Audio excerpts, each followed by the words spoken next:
Hey Washana, Matric is finally done. It's exciting, right? Or maybe just a little overwhelming. You're probably wondering, what now? Maybe you're thinking about furthering your studies. Or maybe jumping into the world of work. Or maybe you want to take a break to figure things out. Whatever your decision may be, I'm going to help you navigate this new world that you're about to enter into. If you're new here, welcome. My name is Mlungisi Nkosi and I'm your favorite uncle. Well, please subscribe if you haven't subscribed already, and please just click like and make sure that you put your comment so that I can know your views as we get into the video. So the first one, I know that many of you after high school consider going into university. Now, if you're in South Africa, there are 36 institutions of higher learning. Yes, you heard me right, 36. And I know you guys like limiting your options to just the big five or whatever the case may be. I don't even know what the big five are. So, if you're thinking about going into university, so the first thing is, have you applied at an institution of your choice? So you need to consider that, right? Now, secondly, the thing that is top priority if you're going to go into university is the funding model that you are going to adopt. Whether be it that parents are going to pay for you, or perhaps a relative, or perhaps you are going to use, the National Financial Aid Scheme, right? Or which is NSFAS, or in this case, you are going to be getting a loan. Whatever your choice may be, you need to think of the options that apply to your context. Now, the first thing, have you actually applied to the university of your choice? Secondly, will your results actually qualify you for the course that you want? Now, of course, I went into a video where I was telling you how to go about making or choosing subjects, or rather the course that you want to study at university. And that for me is one of the most important things, right? So if you are considering going into university, it is very important that you actually apply to as many institutions as possible so that you increase the chances of you getting accepted. Now, they usually give you three options, right? So in the first option, of course, you're going to pick the one that you like the most, right? So if you want to study engineering, I would say to you, well, that's where you pick engineering, right? But if you're going to now choose a second choice, for your second choice, I always advise, take a course that is kind of going to be the back route into what you want to study. What do I mean by that? If you want to study engineering, right, and perhaps your results don't qualify you to study engineering, but perhaps they may qualify you to study BSc in natural sciences. You can use BSc in natural sciences as a back route into now going into the course that you want to do. So you'll study BSc natural sciences in the first year, and then when you obtain good results there, then you can use those results to actually apply to the course of your choice, right? And now, for the third option, I always advise for you to choose something that is in another stream. So, perhaps you might have chosen engineering for your first one, BSc Natural Studies for the second option, but your third choice maybe could be something like education. Why? So you want to make sure that there is actually a number of options that you've got, and you spread your options accordingly, especially given that perhaps your APS, or in case that your APS score does not qualify you into the course that you want to go into. Now, talk about funding. Of course, you want to be having this discussion already with your parents, right? You know that immediately when you get your results, registration week is going to come about. So the question is, who's going to be paying for your registration? So if it is your parents, they might need to make funds available You need to find out how much registration is. And guys, whether or not you've applied for funding or not, it is always important for you to have the registration amount with you. Remember, if you miss out on registration week, it might actually cost you a year where you are actually not able to get into the university of your choice. So, as I said, your option is whether parents pay for you, right? And if that's the case, of course, you want to look at how much your cost is and how much it is that they are going to pay. Of course, this is a discussion that you're going to have with them, right? But the second option is going the national scheme, or rather the National Financial Aid Scheme, which is NSFAS. That's if you're in South Africa. I'm sure if you're in other countries, there are many other options that are available for you, right? But the third option is applying for bursaries, right? So there are some bursaries and scholarships that are still available for you to be able to choose from. In fact, some of them actually do even open up in January, so that if your results are adequate, or rather your results are good enough, then they can be able to absorb you into their system. Fortunate for you if you are able to tap into that. But the fourth option is to go for a loan. Now guys, we know that our country is challenged economically at the moment. In fact, the world is challenged economically at the moment. So you really want to weigh your options. Look at different institutions that can be able to grant you a loan so that you can be able to go through your studies. So that's the first option. And if there are any questions, please just put them on the comment section and I'll be able to address them accordingly. So for your second option, you really want to now consider some of the TVET colleges, or we call them vocational training. So for some of you who might not necessarily like academia or academics and studying and all of that, you might want to think about vocational training. And what is that? These are courses like boiler making, welding, plumbing, and so on. There's really quite some really good TVET colleges in our country wherein you can go into and study for whatever vocation that you like. Now here's the trick. People think that vocational training is just simply about learning the trade. Yes, there are two parts to it. There's the theoretical part where you still need to study, but there's also now the practical part where you are actually doing the hands-on training, right? So you want to look at the TVET colleges where you are going to do vocational training. There's quite a lot of them. In fact, I forgot the number. I think there are about 50 or so in the country. Please go into actually just Google it. Just check on Google for TVET colleges and you'll be able to see all of the options that are available. Now, let's go into number 3. For those of you that might be thinking, perhaps I might not have the funding to do all of this. By the way, just to go back into TVET colleges, please do know that NSFAS does also pay or give you actually funding for TVET colleges. So for those of you that want to explore that option, please just know that you can also apply for funding in that regard. Right, now to go into the next one, that is number 3, right? Maybe some of you might be thinking, look, I don't want to go into any of the two, but I actually want to go and work so that I can actually raise some funds, maybe to do something else in the future.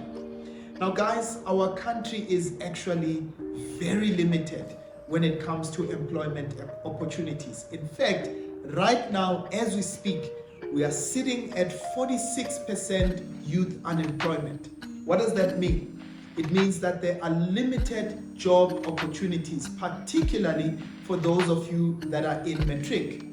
Now, if you think about the bulk of those that are now sitting jobless right now, especially amongst the youth, mostly you'll find that most of them actually just have a Matric, right? So, meaning that the further you go, the further you study, the more chances of employment you actually create, right? Or rather, the more chances of you getting employed that you get, right? So if you're going to consider working, number one, you want to look at a couple of things. So you want to first think about the industry that you want to go into.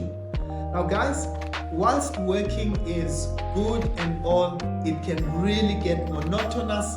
It can get pretty boring at some point. You can really find yourself, just going about it aimlessly for the sake of money.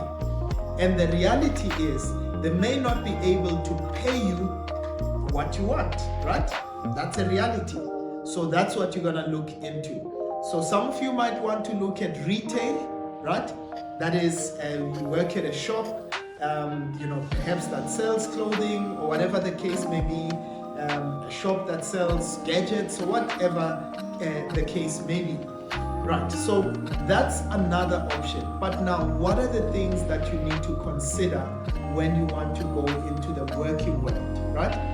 You want to be preparing your CV, right?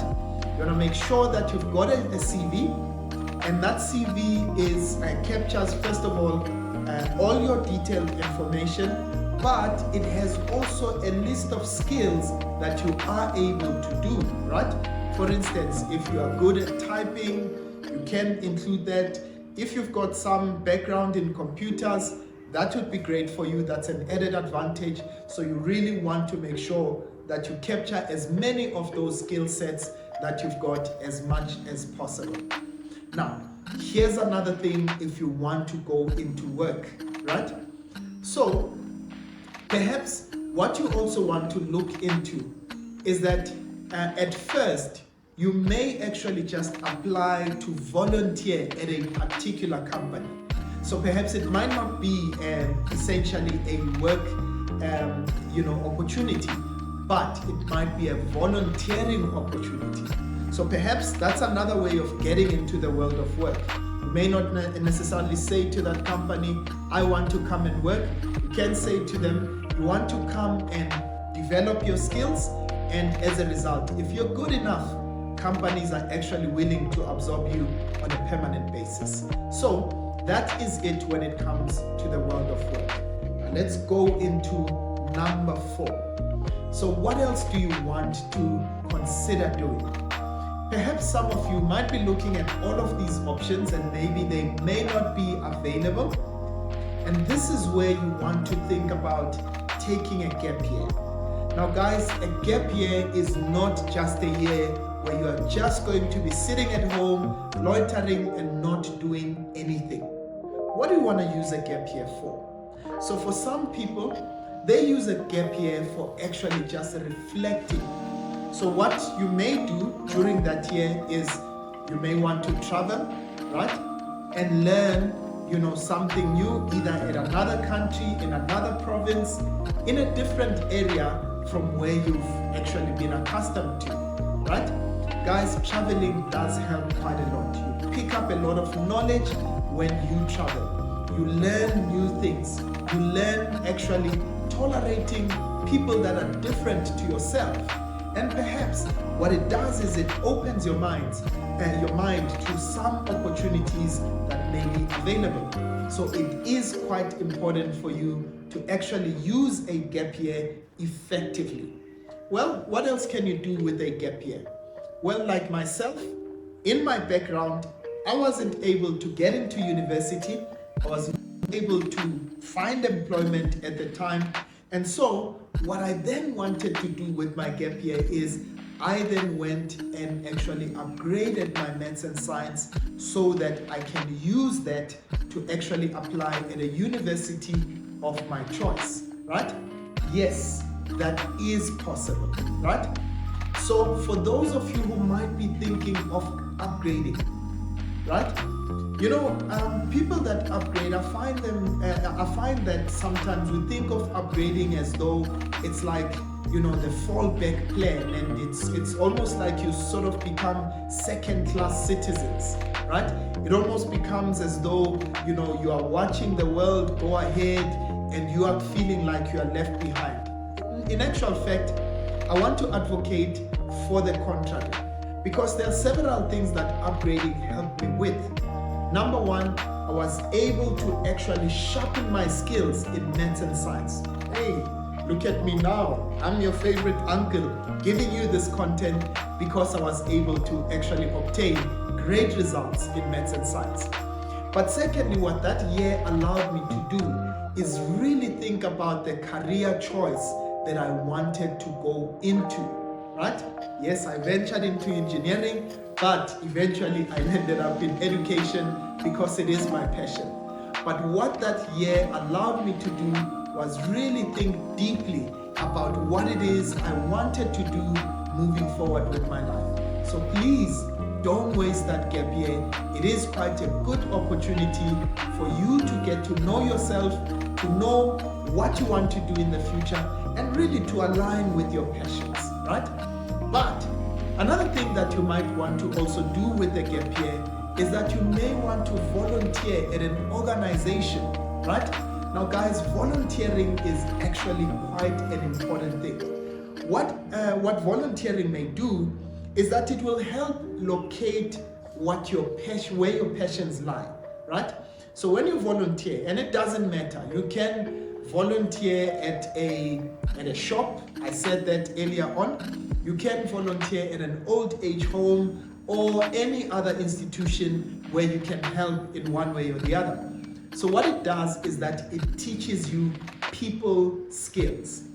Soft skills are what will make or break you in your career. If you don't have adequate people skills, it may limit you in your career going forward. And it doesn't matter whether you are you've gone to university or not. If you don't develop a way to deal with people, it may actually limit you quite significantly. So what volunteering does, it helps you to develop that.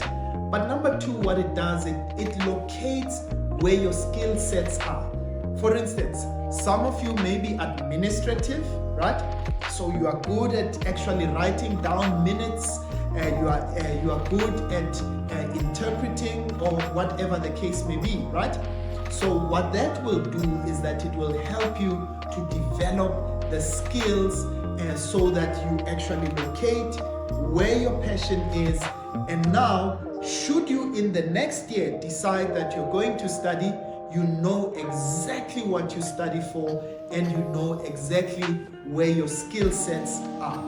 And it really helps, declutter your life in a particular way, So I want to say to some of you that may be considering taking that gap year, it is quite a year that you can use as, just a sort of to catapult yourself into the next level in your life. So that's what you really want to look into. Now, number 5, some of you may be thinking about entrepreneurship. And guys, I think in a country like ours that is struggling with so much unemployment and it is struggling, with joblessness and all of that, you really want to consider entrepreneurship. So if you want to start a business, of course, what must you do? You must research. Perhaps some of you are looking at me doing this content, and you're wondering, does YouTube pay well or whatever the case is? Well, I'll tell you that in the future, okay? But for now, if you want to go into content creation, perhaps, as a means of getting an extra income, or perhaps you want to go into graphics, there are so many apps that you can use right now that can help you, to develop your skills there. Or even there are some things that you can also consider, right? You can look into just some of the software editing, editing softwares, right? And that you can actually use for editing videos or photos or whatever the case is. You can look into photography. You can go into different areas just for you to be able to start. Now, if you want to go into entrepreneurship, some of you actually just overthink this thing, right? just jump into it. Of course, do your research, but once you've done your research, just start. There's no perfect way to start. All you need to do is just get started. And I promise you the lessons will come as you continue. So, if you are considering going into entrepreneurship, there are just a couple of things that I want you to think about. Think about, in this case, your business plan, right? Now, it doesn't have to be a comprehensive, structured business plan. You want to look into what are your costs, your marketing costs. You want to look at perhaps what is your revenue model. All of these things you will learn as you, in fact, guys, go into YouTube and find out as much as possible in terms of the world of entrepreneurship. Now, I'm gonna give you the last piece of advice, right? Some of you may look at all of these options and say, well, I don't have the skills, I'm not able to go into university, I don't want to take a gap year. So actually you might want to take a gap year, but what a gap year will actually also allow you to do is, in fact, go into informal education. What do I mean by informal education, right? There is such a lot of platforms right now where you can get free access to education, right? You can go into platforms like edX, there's Coursera, there's YouTube, right? There's quite a lot of information that you've got. Guys, all you need to do is do as much of your research as possible and go into education, informal education. And in this case, what it does is that it will teach you specific skills, and once you learn about those skills, then you can use those skills to actually start your own business. I hope this helps, guys, so that you can actually just reframe your thinking around what to do. But let me just end this video by saying the world you're about to go into is really exciting, and there's quite a number of options that you need to have. I'd like for you to comment and actually tell me, what do you think you want to do for next year? And perhaps what I'll do is, if there are still some more questions that you have, I will actually answer those questions on the comment section. Guys, I want to wish you all of God's best. Whatever choice that you make, just remember that success takes on many parts. There are some people, in fact, I do know this for a fact, that many people who actually started businesses are not necessarily people who actually had a formal, education at university, but they actually are running thriving businesses today. But even for those of you that are upgrading, by the way, we've got a very good program that we've got for you at our center, but we will also be actually giving you content that speaks to those of you that are upgrading. So whatever path you want to choose, I want to wish you all of God's best, and I look forward to seeing some of your comments as you comment on this video. Guys, it's really been a pleasure being with you. From me, your favorite uncle, I'll see you guys next time. Sharp, sharp.